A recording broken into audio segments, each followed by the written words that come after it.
150,000 people died yesterday. Do you actually get that? And you are still here. And you can't find something to be grateful for? You're still complaining about teeny tiny little struggles. But I bet that if it was possible to give an option to all 150,000 people, all of them would gladly change places with you right now. You're alive. Your heart is beating. You have food, water, shelter, clothing, a few people that love you. You have so much to be grateful for. You have to learn to stop focusing on what you don't have and start focusing on what you do have. Because life isn't about having what you want. It's about being grateful for and wanting what you already have.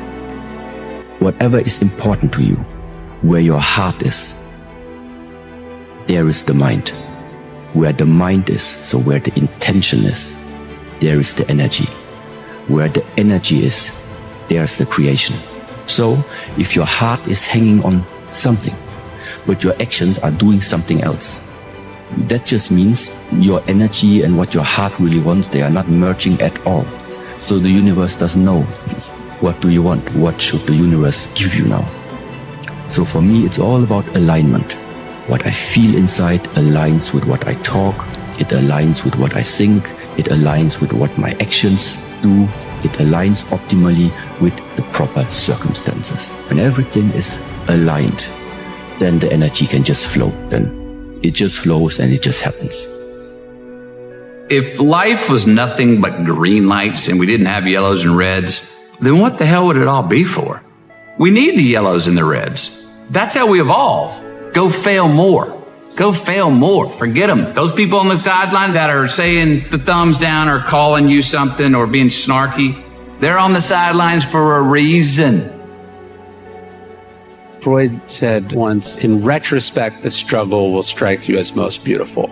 Like the years of struggle will strike you as most beautiful. And it's true. You think about the worst moments of your life from earlier. Now they're integrated into who you are. And in some ways we understand that we couldn't and wouldn't be where we are without those things. We know not only is that true in a positive way, but it's also just true in how the mind works. Like the mind is really good at, this is what cognitive dissonance does. It works on you in a way that makes this thing for the best, even if it wasn't for the best. Like we're so worried about, will I regret it? You won't regret it because you actually don't have that many regrets at all. The mind is pretty good at minimizing that feeling of regret. We convince ourselves that what happened was for the best. So we know this is almost certainly where we're going to end up in 6 months, in a year, in 10 years, in 30 years. And so why torture yourself in the interim, right? Why not give yourself some of that grace now? Anxiety is literally nothing more than you thinking about something in the future and thinking about it in a manner where it starts to sound an alarm in your body. First of all, if you catch yourself worrying, if you catch yourself out in the future catastrophizing, if you catch yourself in that, what if this, what if that, if you let your thoughts spin, it will spin you out of control and then you're going to start to feel anxious. And so you want to count backwards, 5, 4, 3, 2, 1. And one of the best, most effective things you can insert as a different pattern is this. What if it all works out? What if it all works out? What if I get on this plane and even though it's bumpy, it still lands and it all works out? Because you can't argue with that. If you can stabilize your thoughts, your body settles down and it doesn't escalate. So you're going to interrupt the worry, 5, 4, 3, 2, 1, and then you insert something else. You can also say this moment will pass. You can say I can handle this, but you've got to interrupt those thoughts and insert something else.